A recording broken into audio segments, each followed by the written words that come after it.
We're live. Hello, welcome to Saturday Baseball. I'm starting a couple minutes early or a couple minutes late, depending on how you look at it. I scheduled this for good morning, Aiden. So nice to see you. Well, Aiden was here, it looks like. Aiden's doing a best ball draft. Awesome. Okay, when he comes back, we'll say hi. But today you can see that I'm joined with a friend here. If you don't recognize him, it's Brian Ambos, otherwise AKA Fan Addict.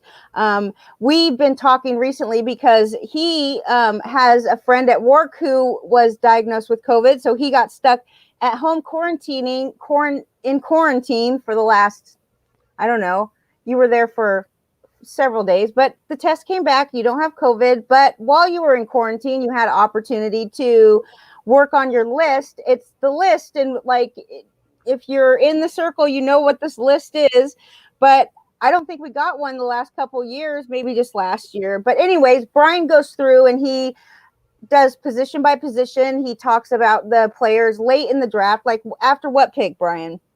After 250. Okay, after 250, and this list is long. I mean, it's a good chunk of players, and usually we try to publish it on the website. We definitely like to talk about it, at least to share the knowledge with you guys. And the whole goal of Saturday Baseball is to help you win fantasy, and it's big time right now. Spring training is going.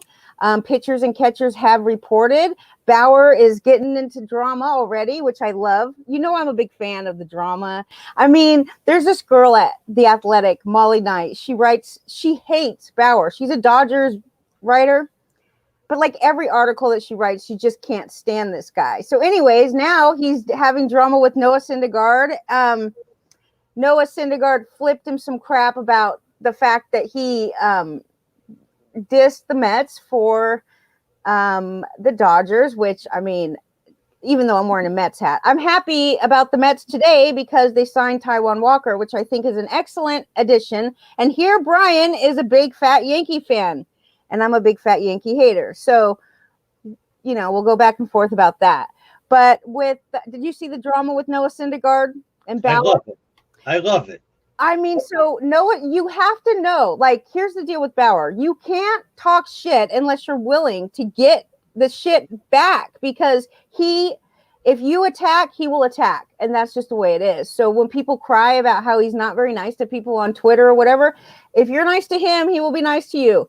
But so Syndergaard flipped some shit about how, you know, I'm not going to come to the Mets, but I'll donate to a couple of charities or whatever. So then Bauer, dude, goes off. And, you know, he's always rolling around with his shirt off, Noah Syndergaard. I mean, he's got like a decent looking frame. That's about all he has because he's not been able to stay healthy. And he is just a nuisance for fantasy owners. I mean, you might be able to get actual value out of him this year if he can stay healthy for a second.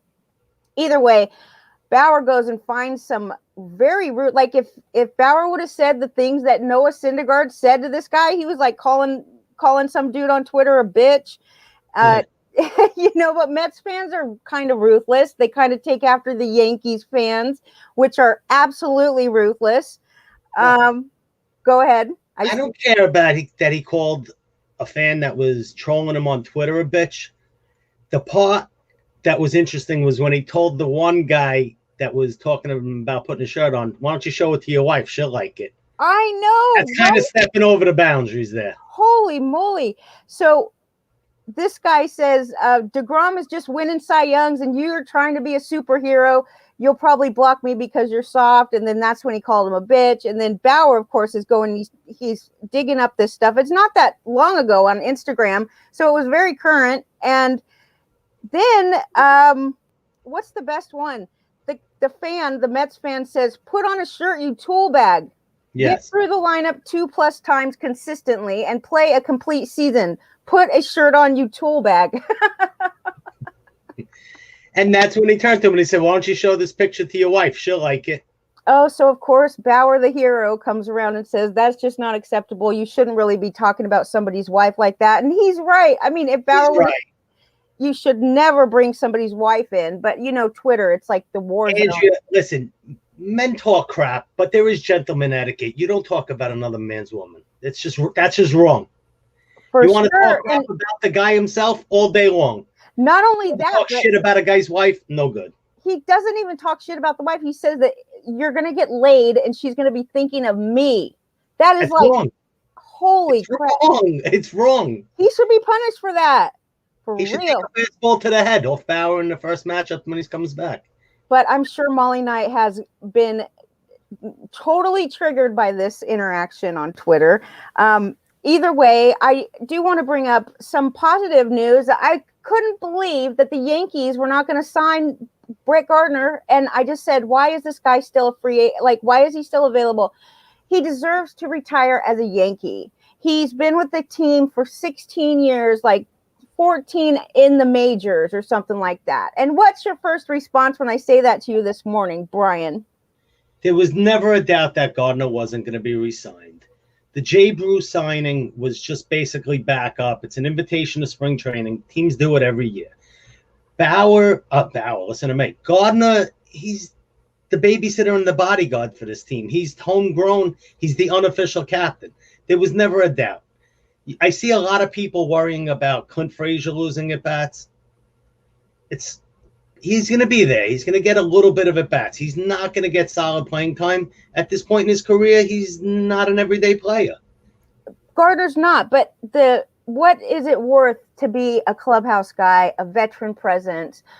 There's so much to that I think that is often overlooked, and especially in fantasy. I'm not telling you to draft the guy. I just think that it's the right thing to do, just like it was the right thing to do for the Cardinals to sign Yachty.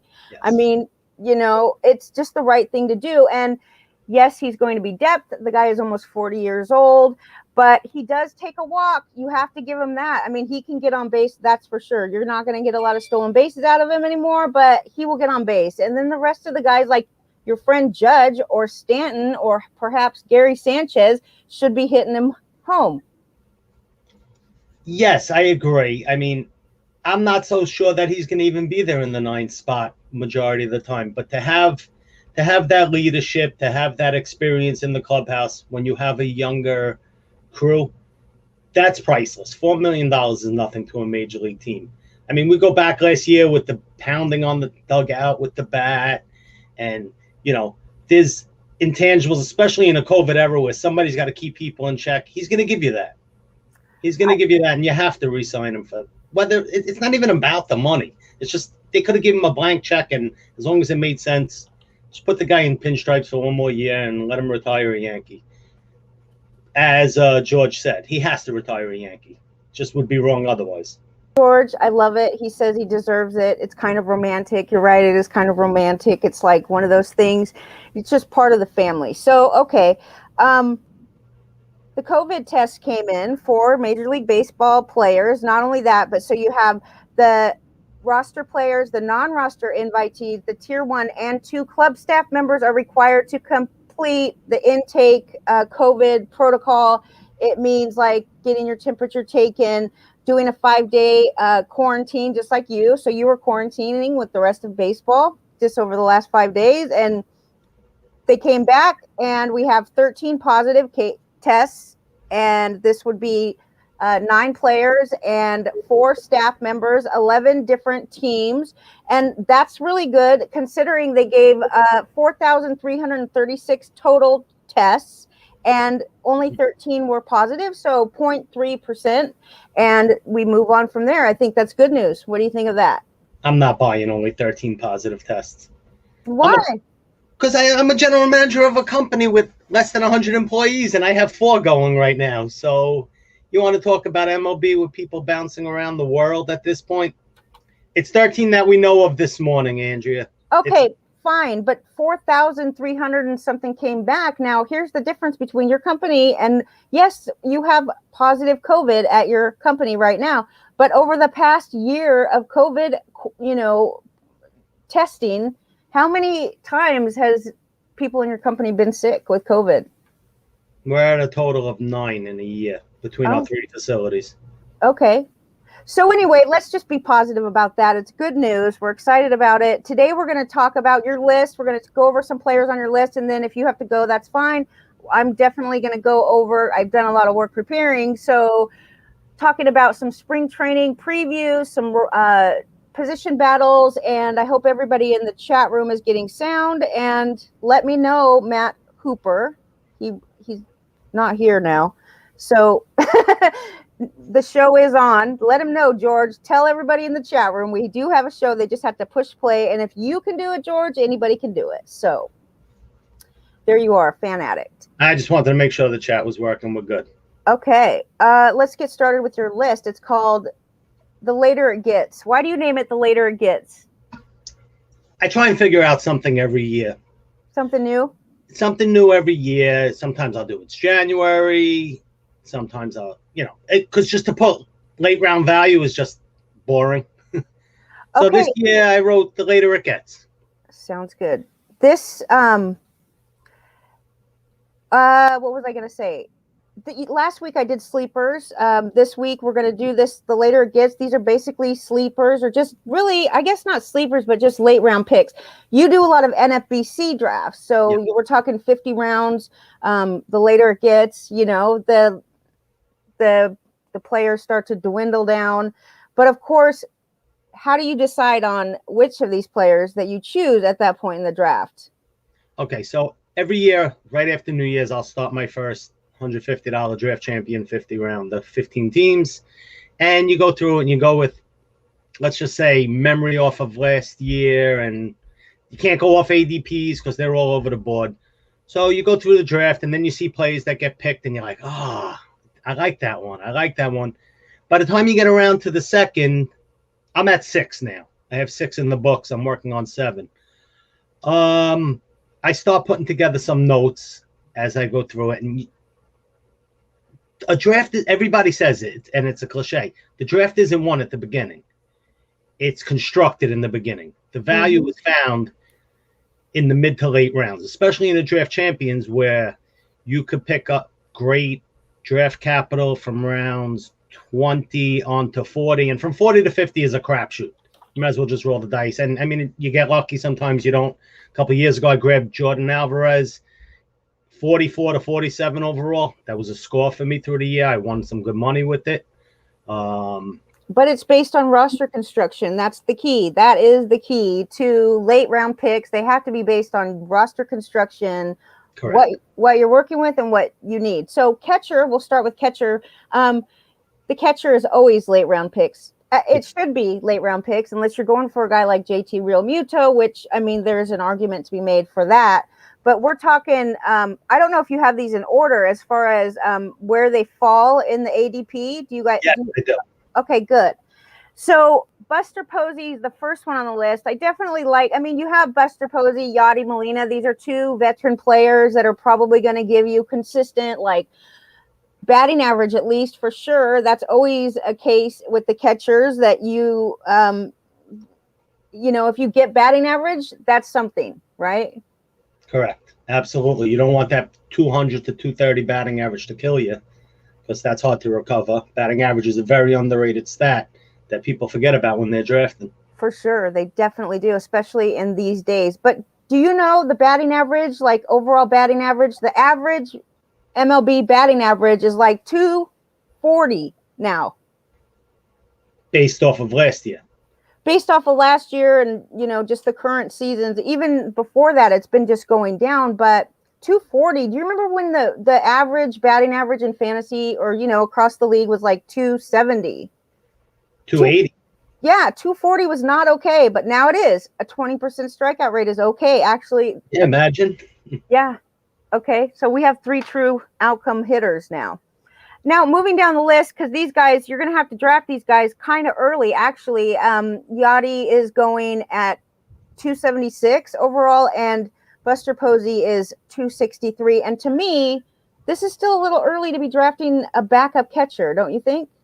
Well, I put them in there because people are going to want to see others. My comments actually state that I'm really not too interested in either Posey or Yadi. I would take Posey if he fell to me late enough, rounds 18, 19, 20. I would rather wait another round or 2 for a Wilson Ramos in the American League. So you're a fan of Wilson Ramos? I'm not a fan. What I am a fan of is real life stuff. Look, he was horrible with the Mets, but before that, he was a draft darling. He's reunited with a fellow countryman in Miguel Cabrera. They're both in the twilights of their career. They're not playing for anything more than going out there having fun, and that's what brought every kid to baseball, was to go out on the diamond and have fun, especially those from a country like Venezuela. I'm sure when they were younger and they were kids playing in school together, they didn't think they would be major leaguers 30 years later at the end of their careers. I could see Ramos being reunited, getting some DH at bats, 350 to 400 at bats. He'll give you some pop. If he could finish the year at 250 to 260 range, I'm signing up for that all day long. Matter of fact, I just took him this morning in round 20. Okay, round 20. I'm not a huge fan of the Wilson Ramos pick, only because I feel like he's never been able to.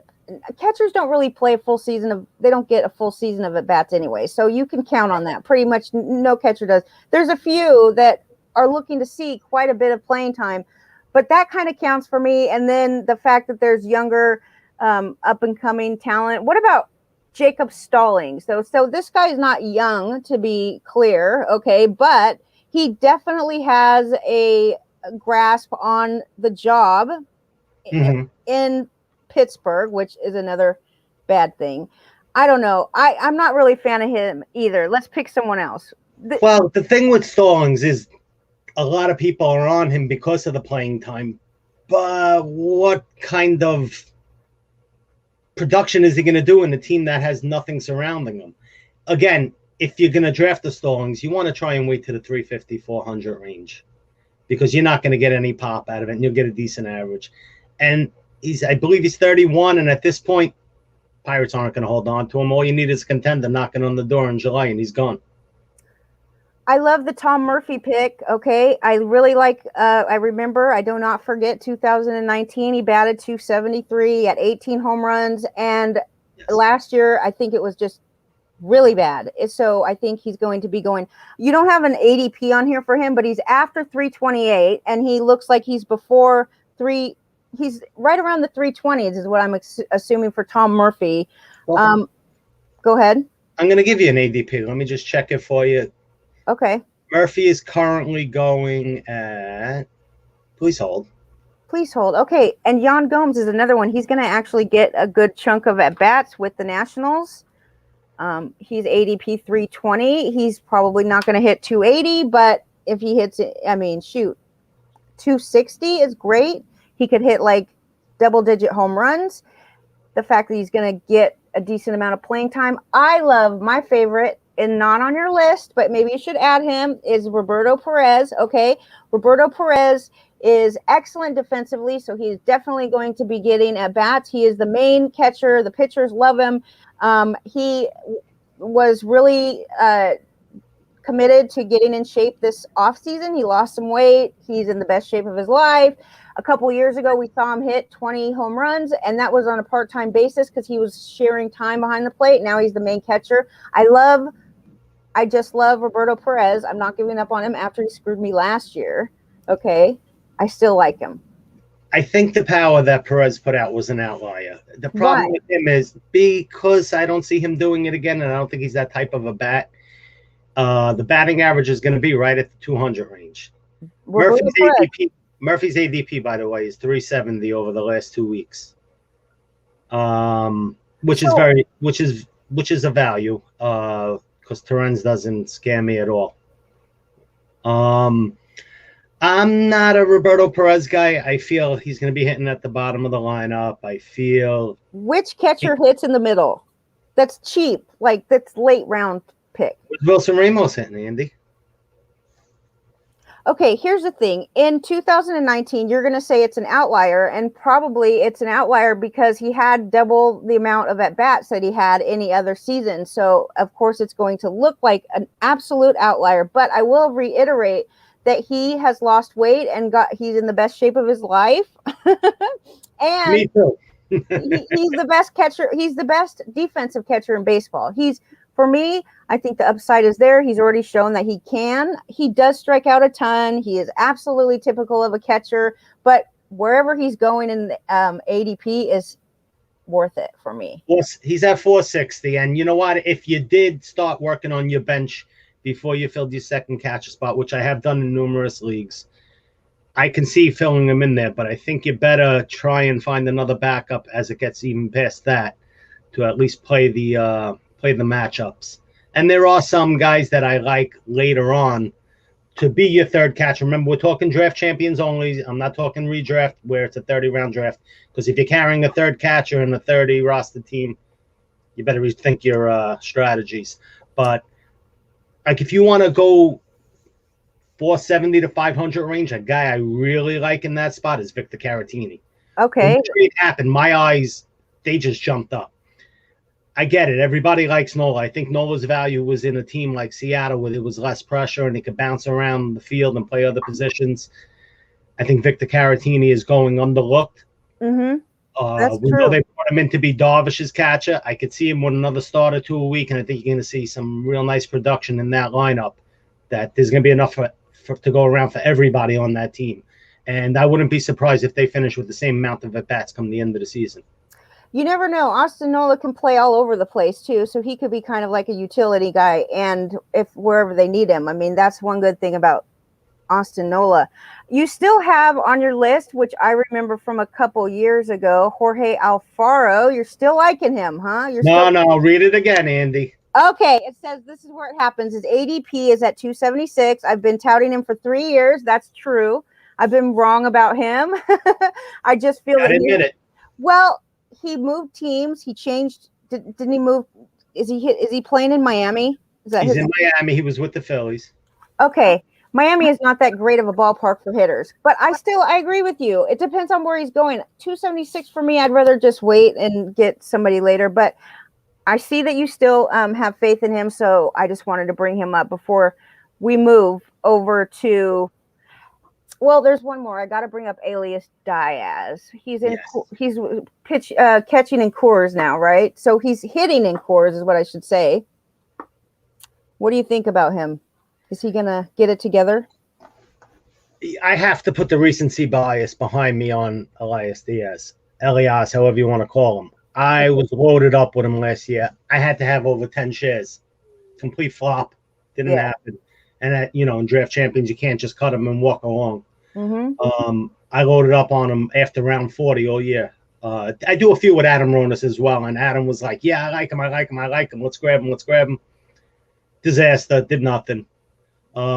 So what do you draft him for, really? He has not proven that he can hit for power. He hits at the bottom of the order, but Coors, I guess, okay. Exactly. You're drafting him because he did show some decent potential when he was in Pittsburgh before the injury. And then you see that he gets moved to Coors, and you look back and say, all right, you know what? He looked decent there. Let's translate it to Coors. It's good for a second catcher at when most leagues are over and done with drafting. It didn't pan out last year. I see him getting drafted in the 400 range right now. It's something to think about. What about Dom Nunez? He is another. If you're going to draft Elias Diaz, you might as well draft Dom Nunez too. And yes, because you can grab him after round 45, even from between 45 and 50 at the back end. Do you really want to start handcuffing catches? But yes, you could do that. If you want to make Diaz your number 2 and wait that long, sure, why not? Let's move to first base. We have, I'm definitely not even going to give Yuli Gurriel this time of day, even though he used to be one of my favorite late round picks. He's not a secret. He is on a team that is not as good as we thought they were. I'm not going to like him. I don't love him either, but don't forget what I'm writing up here is on a 15-team league. When you're getting into round 18, 19, 20, if you need that corner infield spot and you're looking for a guy that's just going to fill it in and be secure with a 270, 280 batting average, 20 home runs, 80-80. Remember, it's roster construction, Andy. You might have gotten a couple guys that are going to give you stolen bases, and you need a slight pop. Me particularly, I would rather Carlos Santana. No question. No question. There's no question about this. Or CJ Cron or Jesus Aguilar. I like Those two. My So, target has been Renato Nunez and waiting to round 23, 24 for it. okay, Renato Nunez. He's now with the Tigers. Is that okay? We know he can hit for power. That's for sure. He didn't really get a lot of playing. We didn't really know about his playing time. But remember, just a few years ago with Baltimore, he hit 30 homers. So first base is a position that drops off quickly. We're used to, I think just out of habit, we automatically assume that the middle infield is going to be shallow, and that's shallow. It is not. Okay. First base is shallow, though. It drops off really steep. That's why I kind of Lenny loves to look for first baseman that can steal bases. It's like a thing with him. I don't care where I get my stolen bases as long as I get some. But I love Carlos Santana. You say he is going at 270 right now, and this guy does not deserve this. I don't know why he gets treated like crap all the time.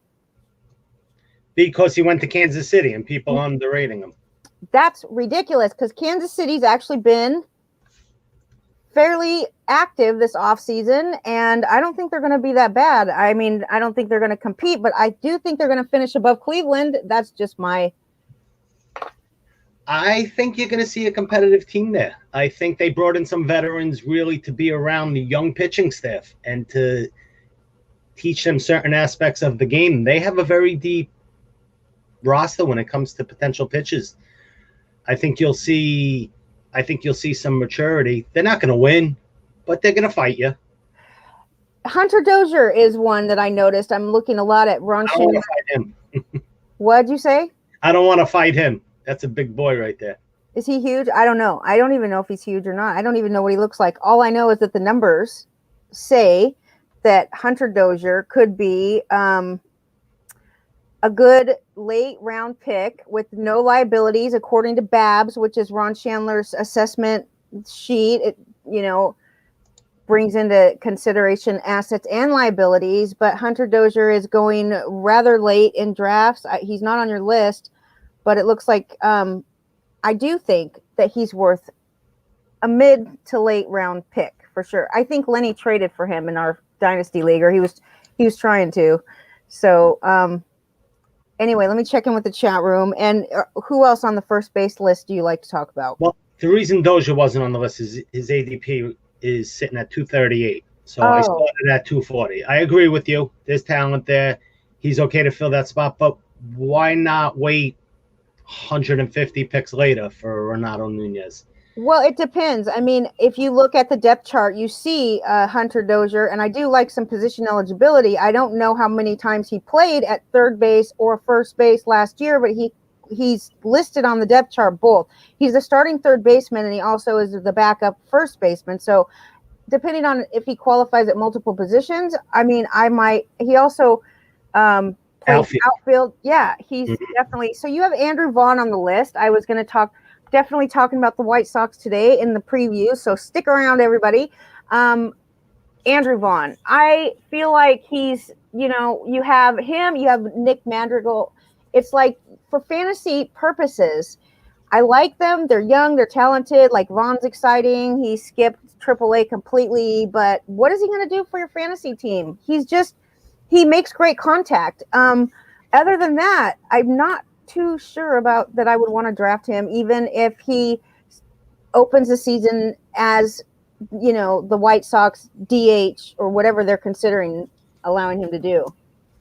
I don't even think he'll be a full-time DH. I believe he's going to be there to back up Abreu, God forbid. You can't expect a breakout in his rookie season. There is hit tools in the bat, but he needs the experience. I don't see La Russa trying to compete to win a division with two young guys in the lineup just yet. I think he'll spell some of the other players and give them an opportunity to play. I don't think you'll see 300 at-bats from Vaughn this year. I think he'll get mature. He'll get the maturity, he'll get the experience, but I think he's being overdrafted at this point as well. Who's the other youngster that you're talking about? Madrigal.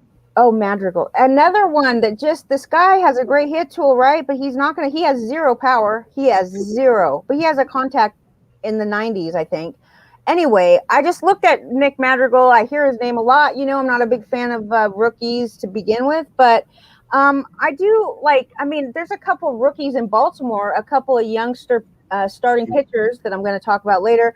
And those two I'm willing to draft. Actually, I think they're going to start the season in the Baltimore rotation. I think they're valuable for fantasy. Like, even if they're, into the, like, your sixth starter, we're going to need more starters on our roster this year. So out of 9 pitchers, I would recommend highly that you draft like 6 to 7 starting pitchers and the other 2 relievers, even though I can totally see the reason why that can be argued against. You're talking to the wrong guy on that. My roster construction now for well over a decade, I'm not drafting 2 closers. I'll grab my second one or in the reserve rounds. I had this conversation with Lenny yesterday morning, as a matter of fact. He was saying people, you're drafting 6, 7 starters. I'm drafting 7 or 8. I'll grab I've been high on Kirby Yates as my closer this year in round 9, 10, 11 range, and filling it in with the pitches. And then I'll start playing around with some potential closes for my reserve rounds, like Jonathan Hernandez, like Gregory Soto. I mean, the list goes on who I feel is going to be. I've had luck and I've failed with those guesses over the last 10 years. But if you hit on one of them, especially in the draft champions, in your reserve rounds, it fills the roster well. Okay, well, the pitching matchups. I feel like, okay, I understand your point, but in order to keep your ERA and your WHIP low, the worst thing you could do is add some crappy starting pitcher that's only going to get a few innings, and he's probably not going to. You can't count on wins from the guy. Like, to keep your ERA and WHIP low, that's where I bring in the relief pitchers. Okay, not necessarily like the best closers, but you said Kirby Yates. He's going to be a closer for sure in Toronto. Why would you target Kirby Yates? Well, Kirby Yates is a little bit over a year removed from being one of the best closers in baseball. But I have to back up a second. I have to start a little bit of a debate with you on this as far as your ERA. Any good fantasy baseball player is into numbers. You're not going to start a guy that's going to have a terrible matchup coming up. So if you have a pitcher that's going into cause, he's going to have a seat on the bench. So you're not really drafting a crappy pitcher to inflate your ERA. You're drafting an average pitcher to inflate your wins and your strikeout totals, and it's your responsibility and job to manage your ERA and WHIP. Okay. If you get burnt on it, so be it. So that's on you, not on your draft. Are you going to draft Robbie Ray? Never have, never will. I'm just wondering, because sometimes people do draft Robbie Ray for his strikeouts, and you can bank on getting innings out of him for sure, and a couple hundred strikeouts in a full season. But okay, moving on. We have lots to talk about. So you have on here, I love CJ Cron is on your list. He has been signed, but you don't have his ADP. It probably yes, I did. But that ADP is, you can just ignore it, because since the signing this week, he's gone up over 100 spots. It was I believe it was at 360 prior. I've seen him going 200 to 240 range now. Okay, so I've moved my ADP, okay, I was doing from January 1st to current, and now I changed it to February 1st. So since February 1st, 77 drafts, CJ Cron is going like 300. Hold on. Kevin Cron, he's 750. Yeah, not him. 383. Okay, what's his minimum? His minimum is 195, and his latest that he's gone is 449. Now, he did only just get signed. He's going to play in. Gotta stop you. The data that we're reading on this is for leagues that have filled, that are finished. The leagues that have finished were before he signed with I'm Colorado. only doing mine from February 1st until February 20th. I could do even later than that if you want. I could do like. Andrea, this is misconstrued in the industry. If in order for it to be put in on where his draft position is, the league has to be finalized. So there's been finalized. Wait, let me finish. This is the debate I've been having with everybody. If a draft champions league happens, it takes 2 weeks from the start point to the finish. So if it starts on February 4th and finishes on February 20th, CJ Cron was being drafted at 380 before he signed with the Rockies. If we check back in a week, it's going to be in the low twos. You will see.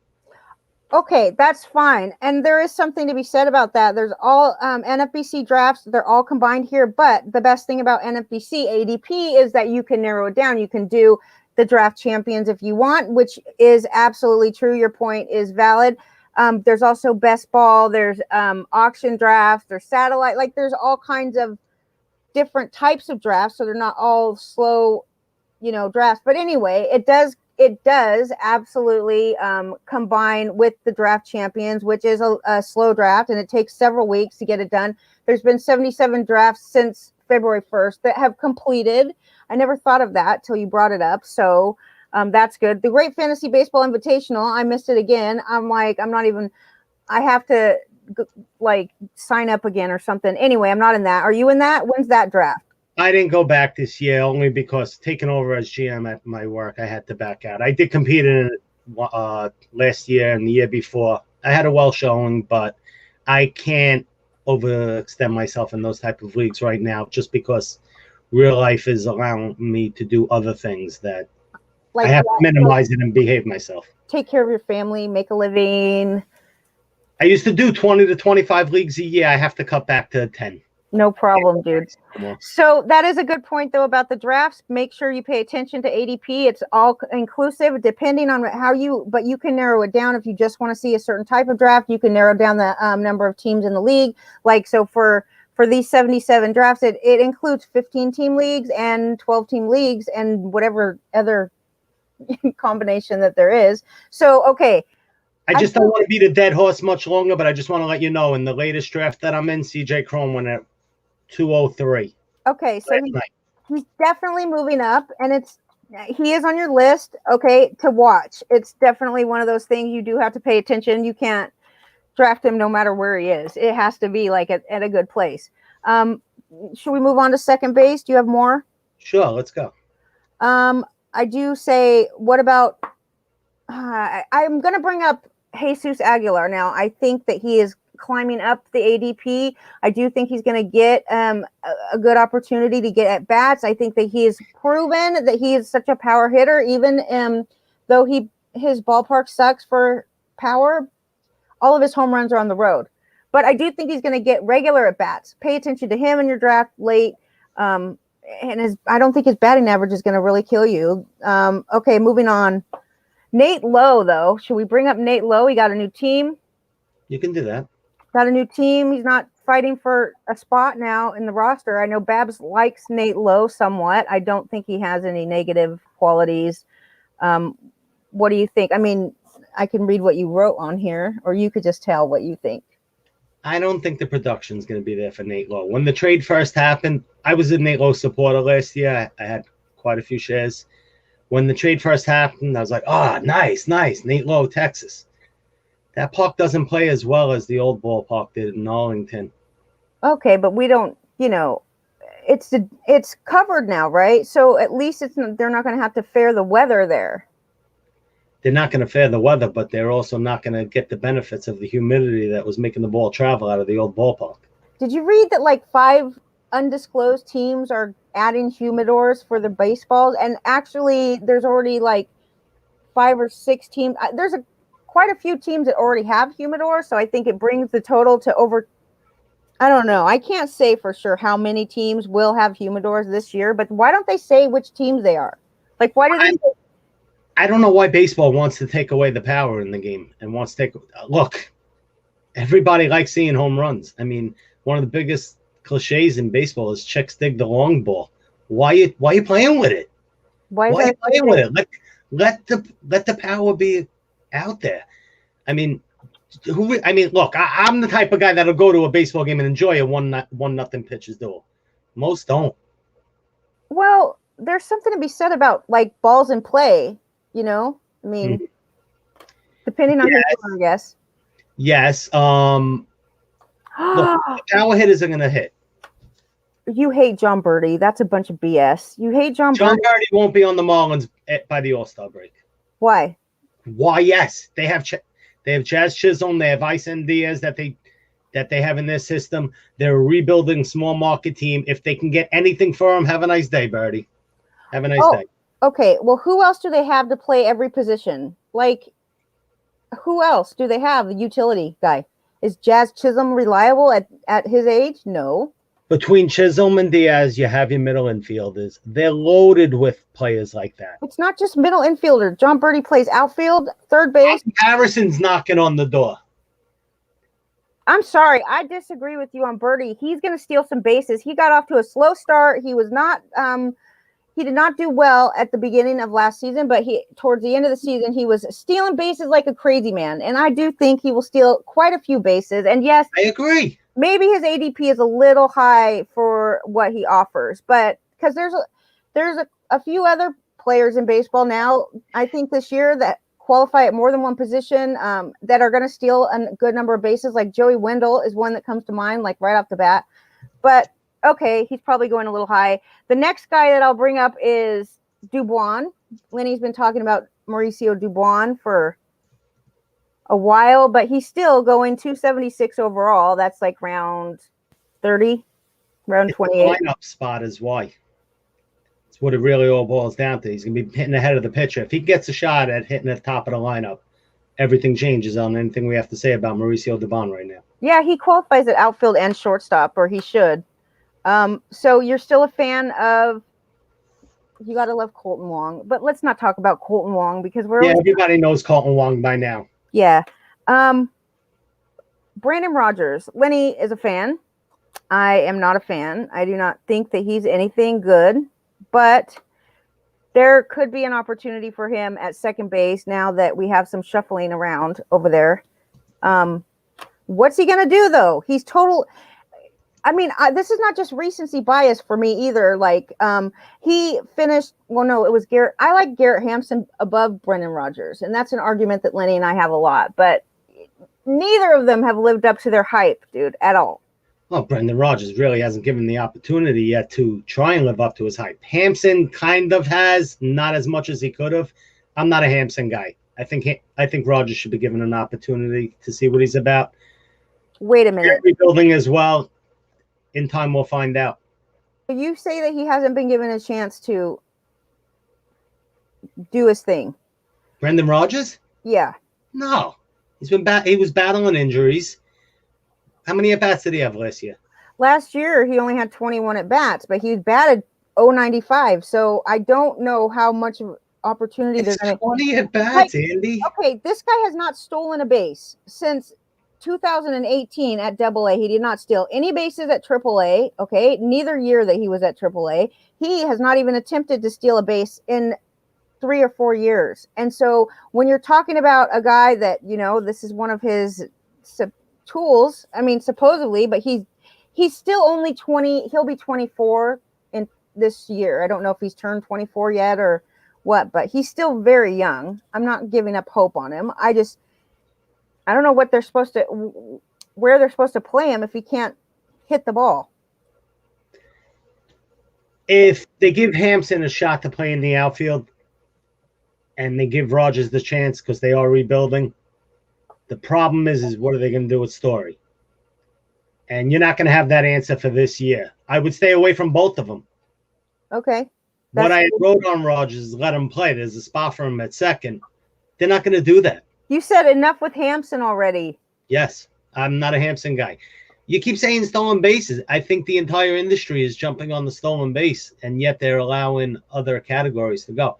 I agree on grabbing a 5-tool guy in your first couple rounds because that's untouchable. Well, what is he known for then? If he doesn't steal, like I'm just saying, that was one of his assets as a player. Like coming up, it was like, well, he could steal bases, he can hit some home runs, he can play here. To be honest with you, I don't even really remember all of his tools, but I do know that he was supposed to at least try to steal bases, right? You have to be comfortable with what you're doing before your manager is going to let you start running. He doesn't have the professional experience. He battled the injuries for the last 2 years in the minors. He needs to get consistent. That's the thing with baseball. You have to get in your comfort zone. Neither one of them really has gotten a chance to get in their comfort zone. That's because they're so. Let's just agree on the fact that the reason that he hasn't really gotten his chance is because he's been riddled with injuries. Yes, both of them, I think. So moving on, though, this is not somebody that we're going to be telling our people to draft here. No. How about Marwin Gonzalez? Okay, I kind of like him. I kind of do, because he's a utility guy to the max. He will qualify, and he is eligible in every league at first, second, and third base. Okay, maybe even outfield. Yeah. Right? I believe so. So he's a Swiss Army knife. Just that's what What's he going to do on the field? What's he going to do in the lineup? Well, he's not going to in any certain area. He's just average. Like, he's not flashy in anything, but he will hit double-digit home runs. Will he steal bases anymore? Probably not, because he's older. But I used to love Marwin Gonzalez. I used to argue with Lenny about him, because it's like he doesn't have a spot on as a starter. He's not on the depth chart as a starter, but he always got playing time because he was such a great, I mean, he was utility, and defensively will get him, like, his defensive skills will get him playing time.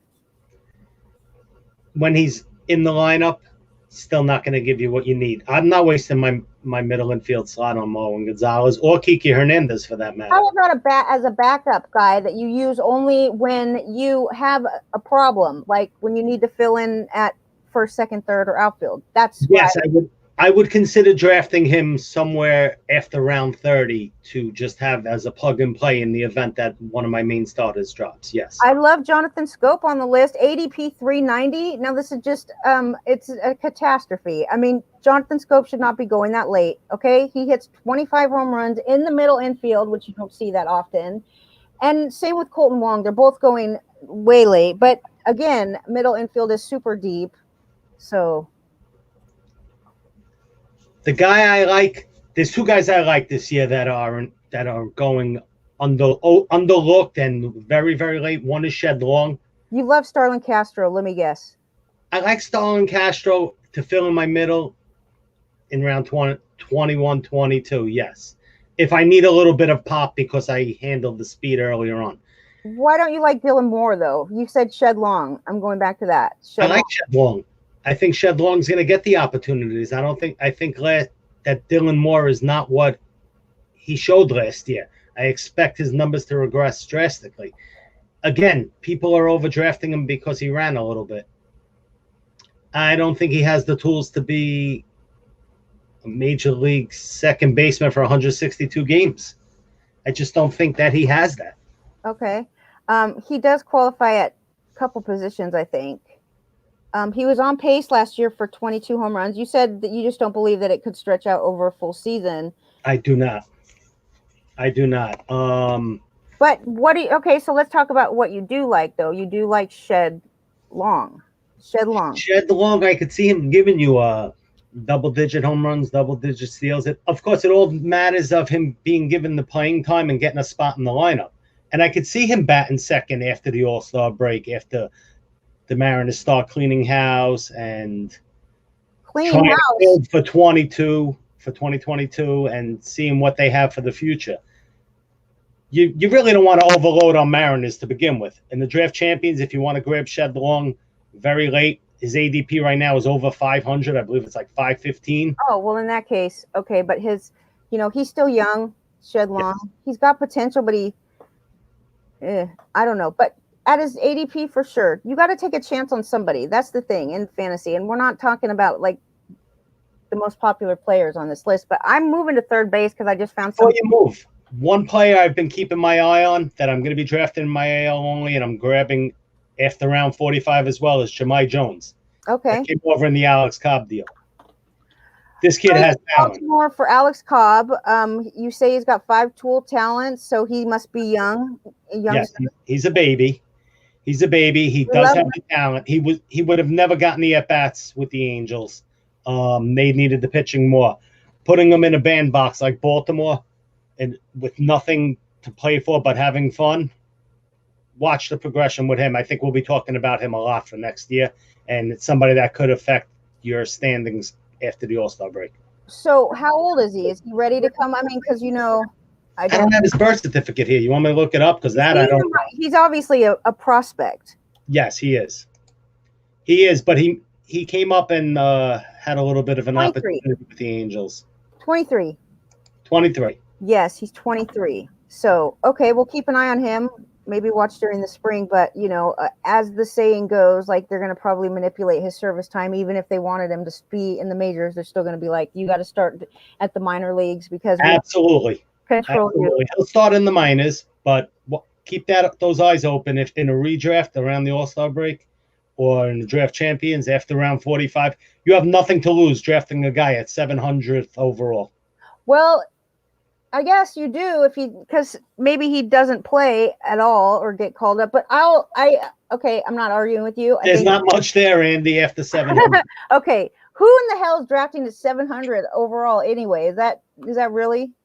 Do the math. 50 rounds, 15 teams is 750 picks. Holy crap. Okay, moving on. My favorite one I found. Well, I have two favorites on this list. There's a couple of deep sleepers, third basemen. Actually, not that deep. Eduardo Escobar is completely ignored and mistreated in the fantasy universe. I don't know exactly where he's going, but I saw him on your list. I'm going to tell you what Babs says about Eduardo Escobar. 280 is ADP. Okay. No liabilities for him. He has power and batting average. Arizona, so he's just, I really think he gets overlooked in fantasy. I don't know if he had a horrible season last year or the year before or something, but he's shown that he can hit for power, get on base. Batting average won't kill you, right? Yep. Am I wrong? No, you're correct. But that's Stalin Castro all over again. It's what? It's Stalin Castro all over again. It's the same player. And then you have Kyle Seager, who I'm not as much of a fan because his batting average is really pretty shoddy, but if you don't have a problem with batting average at that stage in the draft, you should get some power from Kyle Seager. He's not anything flashy, but he'll play every day. As long as he's healthy, he will play every day with a bad batting average and 20 home runs, probably. He has an ADP of 262. You're going to get the 20-plus home runs. The problem is you're going to get hit with that 240, 250 average. You don't know what the RBI totals are going to be. I mean, the ceiling is probably 80-80. Again, if you need a utility spot or a corner infield in the game. What does 80-80 mean? 80 runs? The RBI is 80 runs scored, and that's the ceiling. Yeah, okay, and that's that 270 something overall, right? I think that's okay. You have Asdrubal Cabrera on the list. I really liked him last year. I liked Asdrubal Cabrera, the fact that he can play multiple positions, but he is definitely getting to the age where you have to be like, I don't know. ADP is 520, and obviously that's a good deal for him. He's going to play every day, I think, in Arizona, second base, right? I don't know if he qualifies at more than one position anymore, but 520? It's late. I mean, you have no risk. Zero. Oh, he has first and third eligibility going into this season, and they're going to use him at second base. So think of that. That is going to be like after a few games at second base, he'll be another position eligible guy. First, second, and third, he'll qualify. That's excellent. The thing with Asdrubal Cabrera, and I've said it a few times in past write-ups, is he does everything good but nothing great.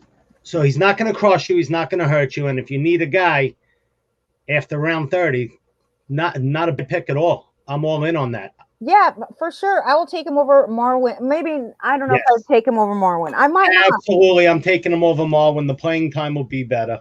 The playing time would be better? Much better. Maybe. I don't know. Yes, absolutely. Shortstop, very deep. Very, very deep. Wander Franco. Everybody loves Wander Franco. Okay, he's going way too early. That's my opinion. And you will be sorry if you draft him in fantasy. You know what's going on right now? I actually tweeted out this morning. 3 consecutive drafts, people are double tapping Adames and Franco. They're like what? Picking Franco and then following up the next round with Adames. For what? I think you're crushing your draft capital doing that. What do you mean? If neither one of them perform as a fantasy person, what are they going to offer your team? You think double-digit home runs or stolen bases? Give me Asdrubal Cabrera. You're going to get more production out of the one player. Me too, dude. Let me check on the chat room. Tell us about another middle shortstop. Or I loved Jose Iglesias. He's great for where he goes in drafts. Freddie Galvis. Okay. How late is he going though? He's going very late. 440. What? Yep. 440 Hold overall. on a minute. Didn't a couple years ago, didn't he? Wait a minute. Freddie Galvis is going to be playing shortstop for Baltimore now, right? Didn't the Baltimore? Yeah, isn't that cool? Because he has power. He's just right now he's not talked about. I mean, there's a 250, 260 guy with 25 plus home runs. I mean, part of this is the fact that the middle infield is so deep. There's no doubt about it. But 440, okay. First of all, this guy is going to play every day. He's going to play every day. So full-time playing at bats, that's very important in fantasy. And we know he can hit 25 homers. Absolutely, especially in that park. I mean, he was doing it in the National League playing for the Phillies. He'll hit in the middle of the lineup probably, right? Yes. Okay, so Freddie Galvis, the deal of the day. That's He'll my be hanging out with Mountcastle, who's another guy that I love. Mountcastle is somebody that I'll be talking about when I do some. Mountcastle is important to the Orioles. I don't think the Orioles are going to be bad. I think they're going to finish better than the Red Sox. Mark my words. You have, yeah, I do. I'm a Red Sox fan, but I'm a realist here. So what about outfield? I do love Cole Calhoun. I think he is a sleeper. I talked about him last week on this Saturday baseball show. He's going to lead off. Okay. He hits crazy power for a leadoff guy.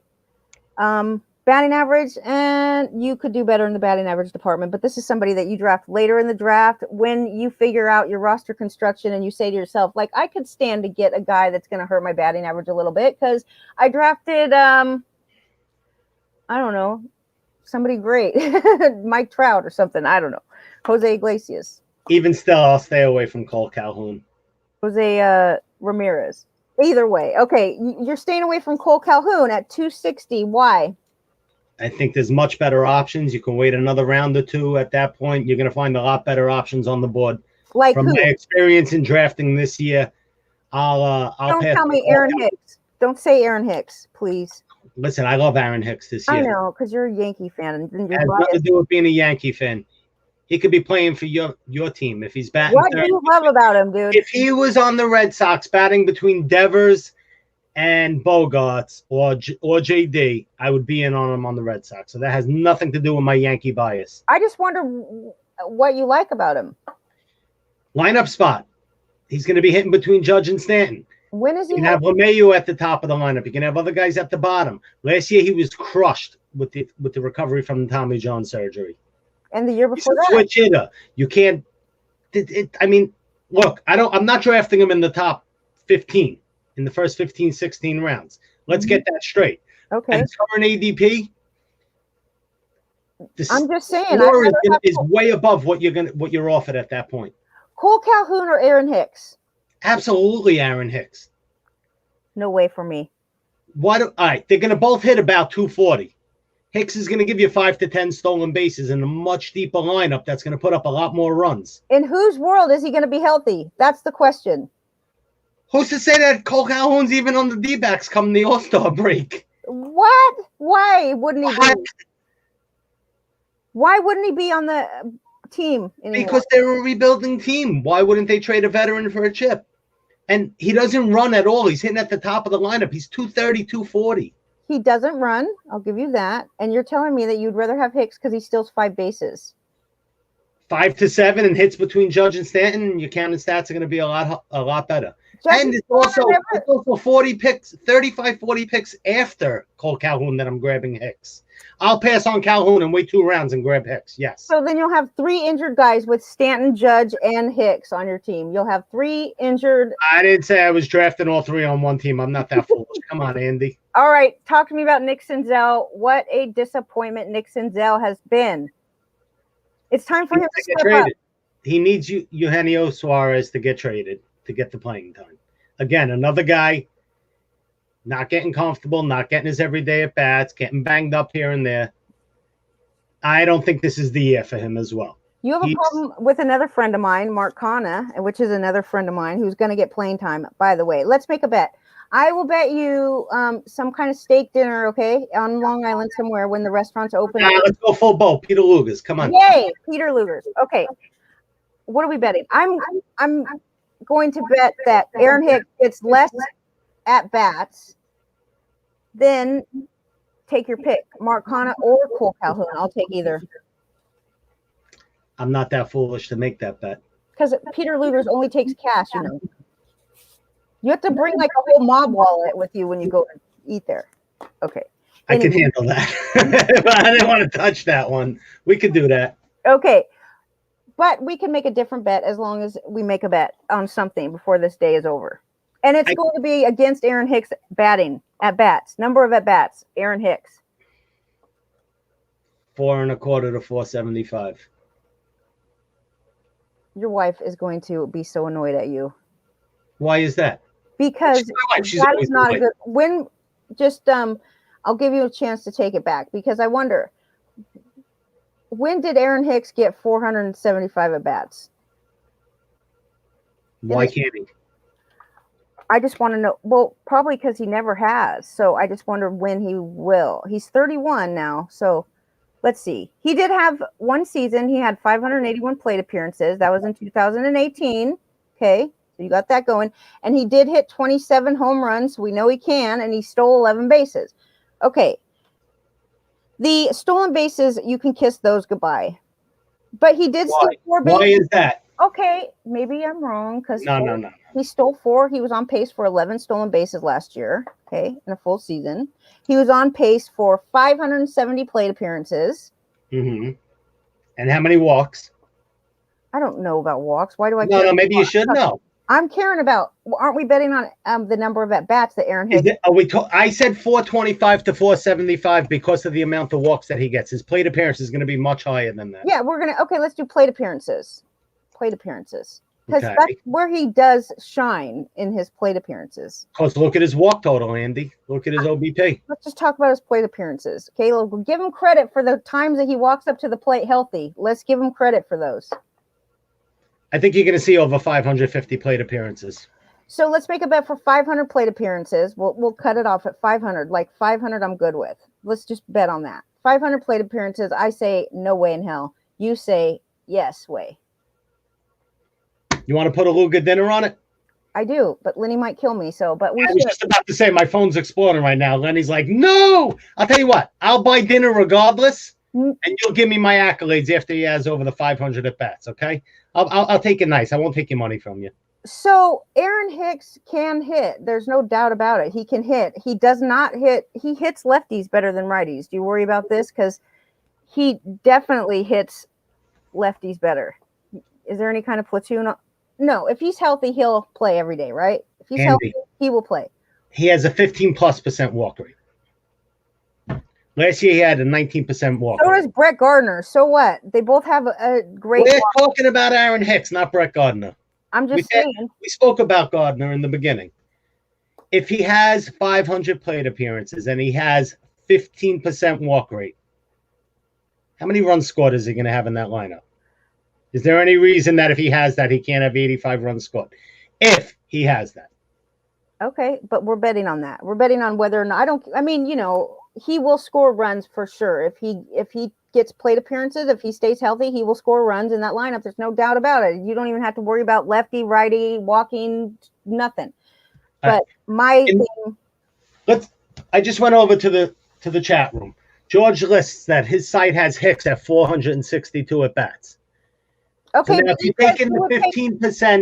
take in the 15% walk rate at that point, that's 550 plate appearances. Hi, Douglas. I see you.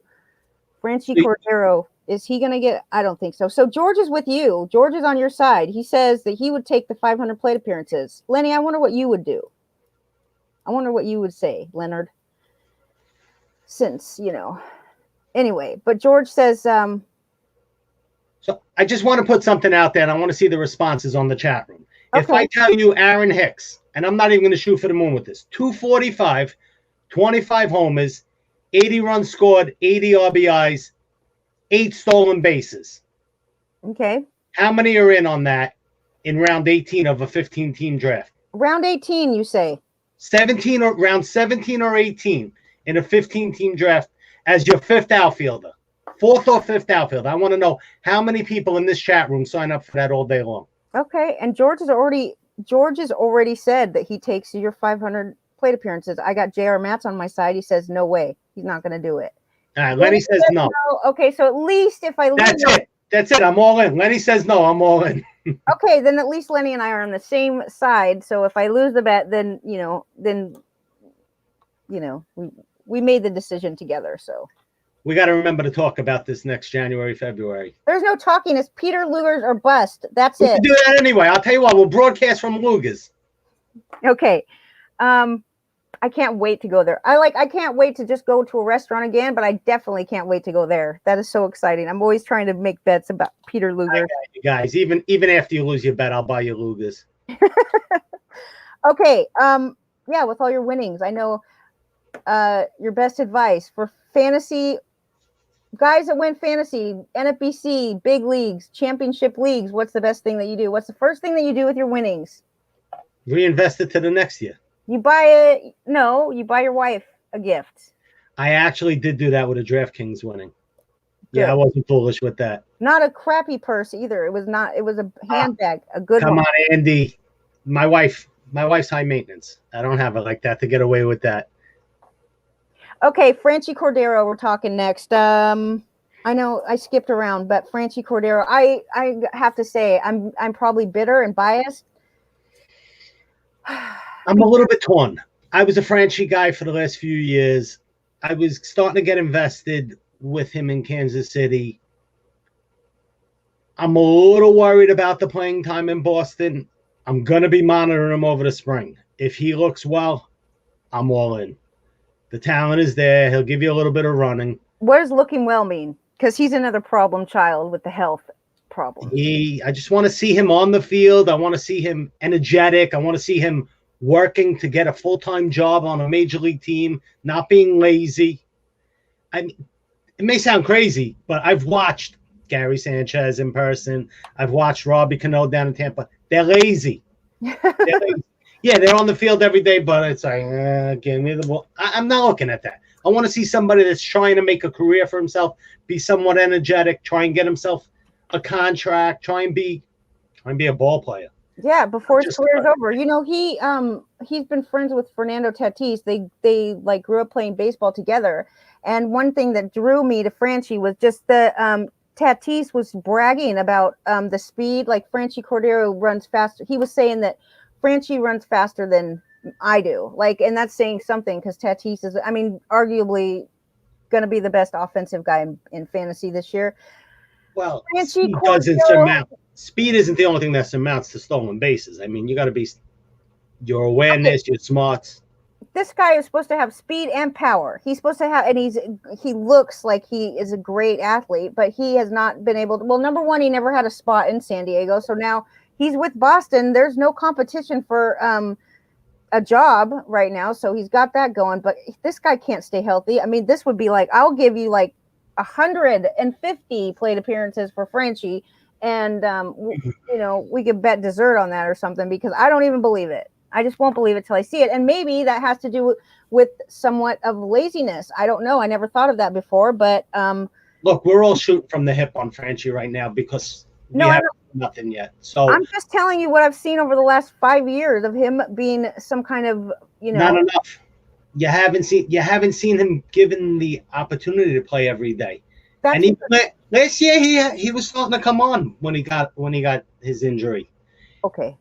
Well, I'll get back into Franchy in 2 weeks. Let me analyze him on the field in Florida. I don't disagree that Franchy can turn it on when he's healthy, but this is a guy that has never been healthy. He's only 26. He'll be 27 this season. So he's just refuses to be healthy ever. Okay. So in the minor leagues, we'll talk about him in a couple weeks. Fine. He had 524 plate appearances at Single A in 2015. So he can do some 500 plate appearances, but I will always take. Somebody's calling. It's for you. It's for me. Is that Leonard? No.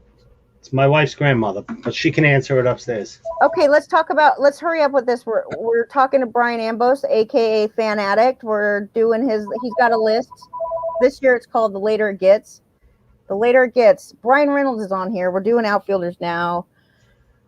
You have a couple on here that I'd like to just scan over real quick. Brian Reynolds, I like him. I think he's a sleeper. I think that you're expecting too much out of this poor guy. He is 26 years old and he still hasn't had his best season. That's my opinion. Team chemistry, what's around him, I'm not into it. I'm staying away from him. I'd love to see him get moved because he has talent.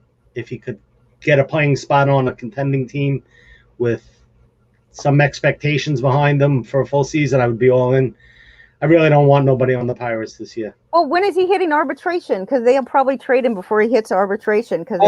I'm sure he's a trade chip for them this year. He's going to have to be moved. I'll pull that up for you. Let's see. So the thing is, I totally agree that the Pittsburgh is not a good lineup to have around you. They can't score runs. No matter where you hit in that lineup, you are going to suffer. If you're a pitcher in Pittsburgh, it's even worse. But, you know, there are a couple exceptions to the rule. Like I was willing to make an exception for Josh Bell. And I feel like I'm somewhat willing to make an exception for Brian Reynolds, especially because he bats 280. You know, he had a horrible season last year, and he's not going to spend motivation around there, Andy. I mean, his motivation is getting traded. Sure, he comes out, starts hot, he can get moved, and then I'm all in for him. And I would take him as a reserve bat in the draft champions to leave him on the bench. As far as his arbitration eligible, he's arbitration eligible after this year. He's a free agent 2026. So he's kind of under team control. They may not look to move him, but with the write-off, anything's possible. Who knows what this Pittsburgh management is doing right now? They're rebuilding right now. So Corey Dickerson is on Miami. He's 32 years old. He's totally just vanilla. Still, it's kind of similar. It's like 270, 275 batting average. He's going to play every day. He's like the veteran presence on the team. He will definitely get, 20 home runs is not a crazy expectation from Corey Dickerson. He's overlooked. This is a conversation I actually had with Vlad Sedley yesterday regarding Corey Dickerson. There's no way Corey Dickerson is on the Marlins come August. He's a free agent after this year. He is a free agent after this year. They are not keeping their veterans. Okay, you have to have a few veterans on a young team, and he's the perfect clubhouse guy. I think he came from Pittsburgh at one point, didn't he? Yeah, correct. There's no reason for them to trade Corey Dickerson. He's a perfect veteran presence, clubhouse guy, excellent for the youngsters. They're rebuilding. They were better than we thought they were going to be last year, and there's absolutely no reason why they would trade him. He is very financially, what's the word? Affordable? Yes. Yes, but his value on the trade market for a contending team, especially if it's an AL team with a DH, is going to will allow them and force them to pull the strings on him. You can pick up a Corey Dickerson as a free agent. Yes, you can for sure. Off season. His value, teams like the Marlins sign these guys so that they can move them for prospects and roster depth. Maybe Adam Duvall. That's who they signed. There's another one. I think they would keep Duvall the full season and trade Dickerson because Dickerson's trade value is going to be a lot higher than Duvall. I don't agree because Duvall can hit 30 homers. Mm-hmm. Dickerson's just vanilla. Like he'll get maybe more contact. You put Dickerson on a contending team, his ADP would skyrocket at least 50 spots. Miles Straw is not my friend at all. I will never, ever draft Miles Straw, dude. Yeah, I don't care if he's a starting center fielder for the freaking best team in the world. He's not. I mean, he's a one-trick pony. Yeah, I don't know what he did in his offseason. If he put on some weight and all of a sudden he has some launch angle and he can hit 8 to 10 home runs, I'm not going to count on it. Okay. Could steal 50-60, but... You have Anthony Alford on here. I didn't even know he's still playing. Like I said, he's only listed because he's somebody that is going very late. Once again, he's another Pirate. I really don't want no part of him. If you're really desperate and you want outfield depth as your 8th, 9th outfielder, he's 26 years old. Could be a post-type prospect. Who knows what's going to be there. He's going to have playing time. The best, well, okay, so I don't really know what Daniel Johnson can do, but I do know that he's going to likely get everyday at bats in Cleveland. Yes. So he's being drafted like ADP 5,000. He's not even being drafted. I don't know. His ADP is 620. I've grabbed quite a few shares. Really? Okay, what do you like about him? Well, he's a 5-tool bat. He can give you power. He can give you speed. He's still young. I believe he's 25.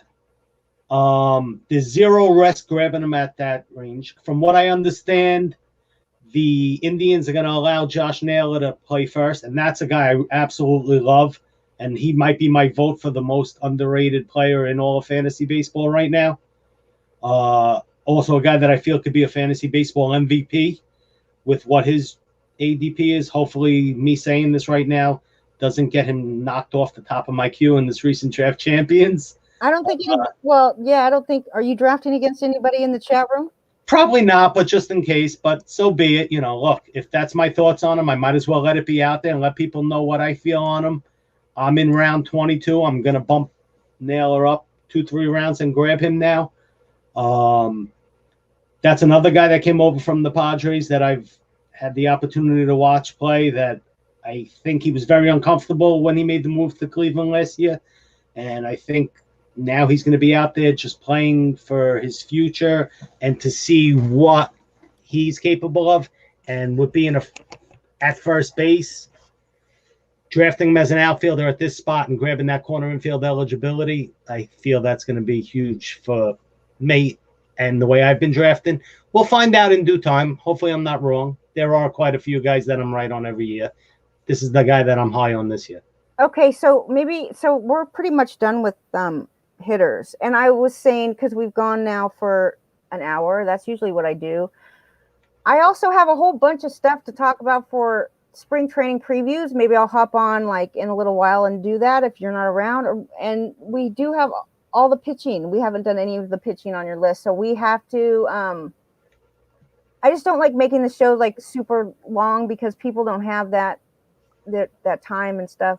I try to, you know what I mean. I'm surprised an hour and 20 minutes has passed already. I know. I was only saying good morning. I know. But so when are you available to do starting pitchers? We could do it like later today. We could we can get together after our show tomorrow.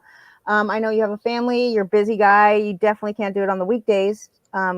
But I would like to go over the starting pitchers that you have on your later gets list. All right. I'll get together with you and we'll figure out a time that works best for both of us. Maybe midday tomorrow if I'm available. Okay. Right now, I got to go do a couple things with my son.